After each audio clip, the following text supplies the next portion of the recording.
Et salut à tous, aujourd'hui on se retrouve pour une nouvelle vidéo. Donc là c'est l'Euro 2024. Alors il a commencé hier avec le match d'entrée de l'Allemagne. Et là je fais les pronostics des phases de poule aussi. Donc alors on va commencer par la première poule, la poule A. On a l'Allemagne, l'Écosse, la Hongrie et la Suisse. C'est une poule qui est assez facile pour l'Allemagne, qui ne devrait pas avoir trop de problèmes pour se qualifier. En première position. Ensuite, je vois bien la Hongrie, même si, elle vient de perdre contre la Suisse 3-1. Je vois quand même la Hongrie se relever et faire un score.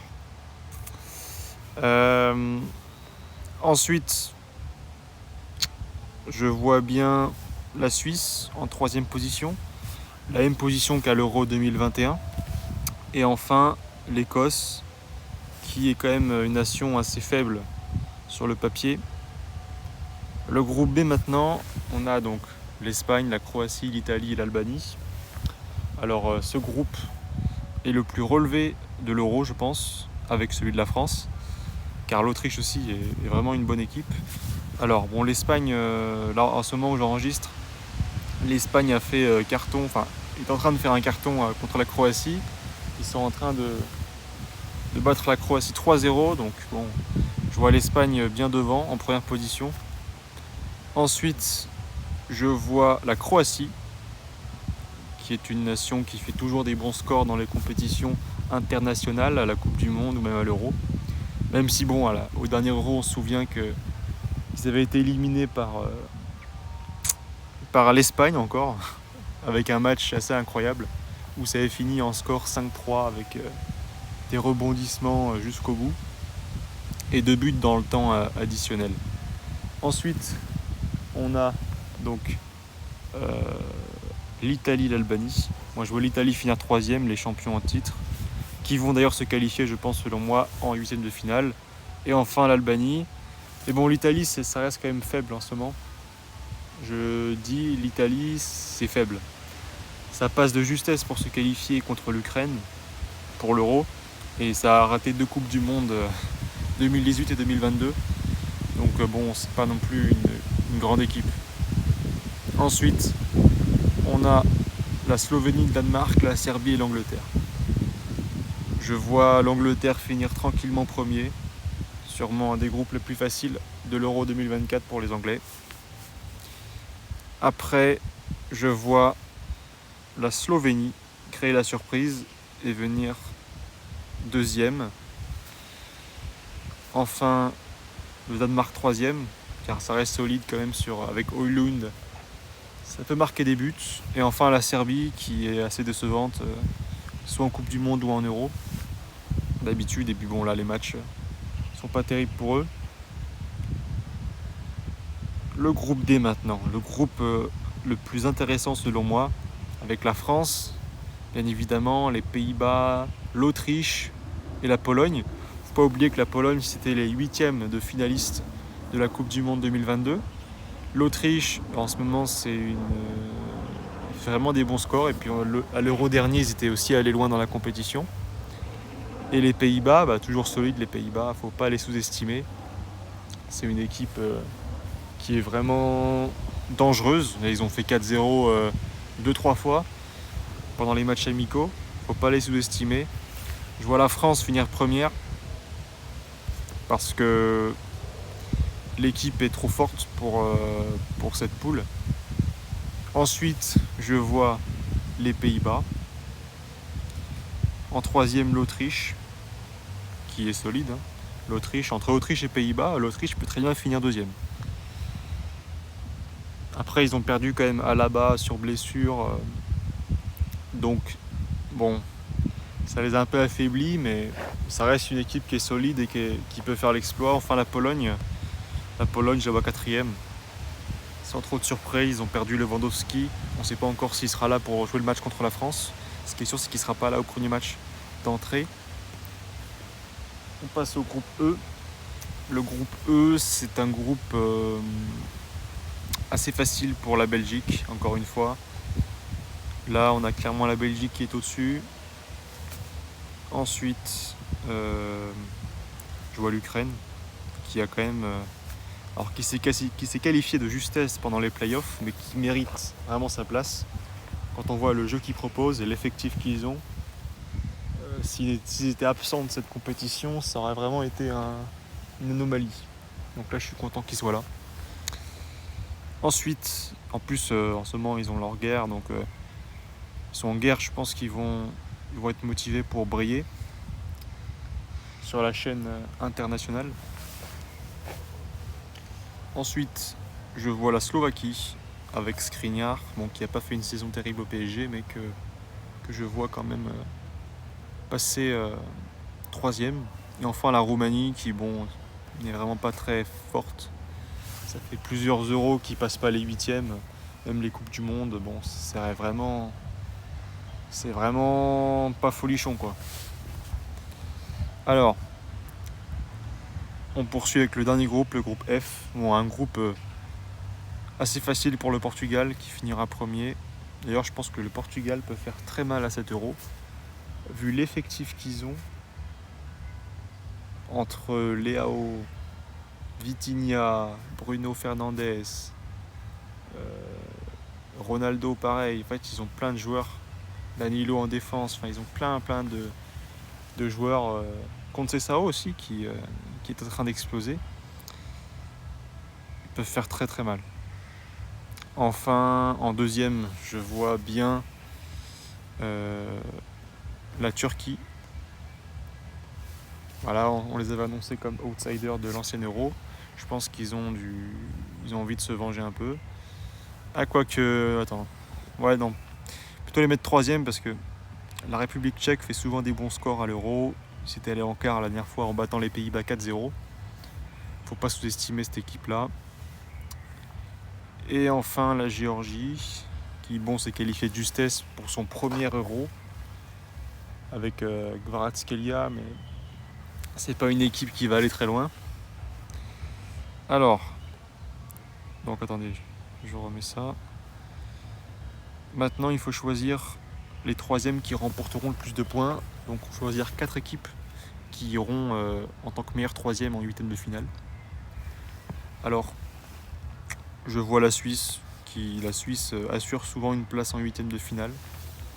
À tout le temps en fait, en Coupe du Monde, soit en Coupe du Monde ou en Euro. À la Coupe du Monde, ils avaient perdu 6-1 contre le Portugal, mais ils sont quand même allés en huitième. Donc c'est respectable. Maintenant, l'Italie, pareil, je les vois passer en huitième quand même parce que c'est l'Italie, quoi, c'est les tenants du titre. Et puis cette équipe a cette capacité dans les grands tournois, ce supplémental est capable de venir les motiver. L'Autriche, je la vois passer les poules parce que c'est une équipe qui mérite de passer les poules, qui a le niveau pour passer les poules, qui avait beaucoup embêté l'Italie l'année dernière. Ils avaient gagné 2-1 dans le temps additionnel. Ça, faut pas le négliger. Ensuite, Slovaquie, Turquie, Danemark. Franchement, je vois la Turquie se qualifier en huitième de finale parce que je pense qu'ils ont une génération qui va, avec Arda Güler, qui va peut-être mettre l'étincelle à cette équipe. Alors,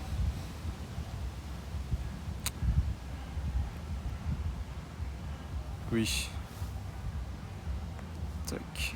Donc, huitième de finale maintenant. Alors c'est là que ça va être intéressant. Alors, Espagne-Autriche en huitième de finale. Alors ça peut être très très intéressant. Mais bon, là, l'écart de niveau est quand même assez important avec une Espagne qui monte en niveau depuis quelques années là. Depuis l'Euro 2021, la Coupe du Monde. Bon, ils s'étaient sortis contre le Maroc. Mais bon, un Maroc qui est allé en demi-finale, donc je pense qu'ils vont quand même le faire. Après, l'Espagne, c'est une équipe que j'aime pas voir jouer parce qu'ils ne font que jouer à la baballe sans vraiment mettre de danger ou marquer des buts et qui finit par perdre un peu assez bêtement. Je sais qu'à la Coupe du Monde, ils avaient perdu contre la Russie, il me semble. Donc bon, au tir au but. Donc c'est pas une équipe non plus qui est extrêmement forte. Après, elle s'est renforcée avec là maintenant Lamine Yamal. Et puis aussi Rodri au milieu de terrain qui est assez incroyable, qui marque des buts dans les matchs hyper importants. C'est pour ça que je vois quand même l'Espagne remporter ce match. Et l'Autriche, malheureusement, avec ses absents. Et puis bon, le niveau là était trop haut pour eux. Ensuite, Allemagne-Slovénie. Bon, l'Allemagne devrait se qualifier sans trop de problèmes après le carton qu'ils ont fait contre l'Écosse. 5-1. Assez incroyable comme match d'ailleurs. Avec le contre son camp de Rudiger à la fin. Non, c'était un match qui était vraiment, vraiment intéressant sur tous les plans. L'équipe d'Allemagne a donné une intensité, un fond de jeu et a du haut niveau. Donc clairement, je pense que l'Euro chez eux est pour eux. Enfin, ils vont aller loin en tout cas. Après, ça nous offrira en quart de finale un match assez intéressant entre l'Espagne et l'Allemagne. On poursuit avec Portugal-Italie. Bon là, un match pareil, très tendu. Avec d'un côté l'histoire avec l'Italie, de l'autre le niveau actuel, avec les joueurs comme tous ceux qu'on a cités précédemment. Je pense que le Portugal peut gagner. Après, l'Italie peut pousser le Portugal dans ses retranchements, comme ils avaient fait avec l'Angleterre à l'Euro 2021, parce qu'ils n'avaient pas non plus joué de manière incroyable. Contre l'Autriche, contre l'Angleterre, à l'Euro 2021, c'était pas non plus des matchs références, mais ils avaient grâce aussi à Donnarumma, cette espèce de solidité mentale qui leur permettait d'avancer. Le Portugal l'a un peu moins, mais on se rappelle de leur parcours à l'Euro 2016 où ils avaient vraiment tout déjoué tous les pronostics. Ils avaient fini 3e de leur poule, qualifiés en tant que meilleur 3e, et ils avaient poursuivi ce score final où malheureusement l'équipe de France a perdu. Ça, ce match-là a été assez douloureux. Mais bon, voilà, je pense que le Portugal va se qualifier parce que leur joueur actuel, c'est peut-être une des meilleures générations du Portugal qu'on verra, qu'on a vu aussi. Là, ils ont aussi Ronaldo qui peut porter des buts à tout moment. En fait, ils sont dangereux partout, ils sont solides.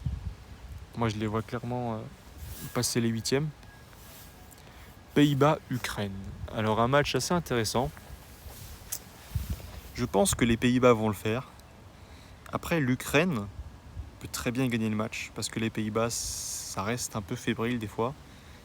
Quand il y a la pression, c'est jamais. Ils sont capables du meilleur comme du pire.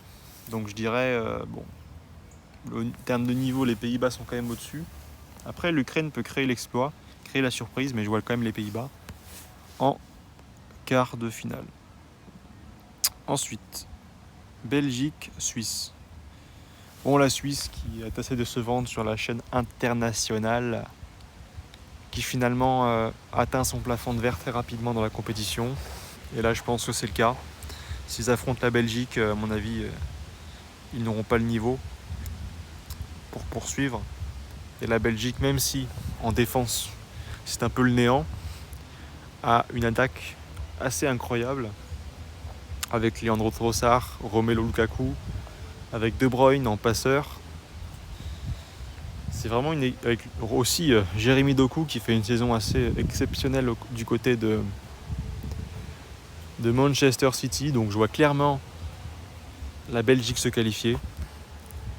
On poursuit France-République tchèque. Un match qui peut être intéressant. Maintenant, la France a un niveau quand même largement supérieur à la Tchéquie.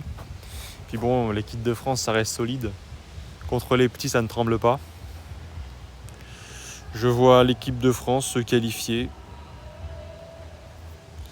Oh, ça nous offrirait un France-Belgique en quart, ce qui peut être très intéressant.